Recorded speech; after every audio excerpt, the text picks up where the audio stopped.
Ang yabang-yabang mo. Ha? Sa sobrang taas ng lipad mo. Ayan. Bumagsak ka. Bumagsak ka sa kiddie pool na punong-puno ng ihi. Anong ba yun? Ha?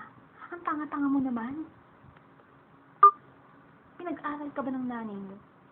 May magulang ka ba? Kumakain ka ba ng 3 beses sa isang araw?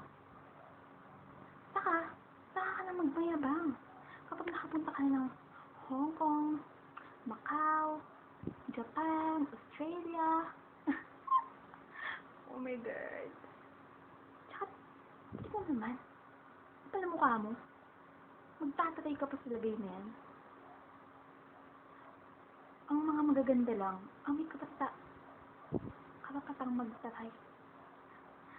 Kayong mga pangit, ang karapatan nyo lang ay ang magpakamatay. Kuha mo. Ganda ko kaya, no? Look at my face. Tangos ng ilong ko, no? Tingnan ilong ko. Matangos. Natural, walang surgery. Ikaw, tango, mukhang baboy. Tangos pa ilong sa'yo ng kapatid ko, no? Joke lang. Tango din yung kapatid ko, eh. Tangos kaya ng ilong ko, oh. Alam mo, ganda mo sana, eh. Kaso hindi. At ganun. Pwede ba?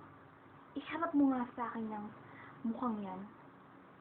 Mukhang hindi maintindihan yung kilikili yung maitim.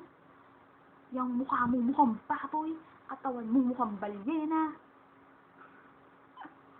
Paano mo? Kaloka ka, day. Stress ako sa'yo. Ano? One-on-one tayo. Sabunutan sa pilik mata.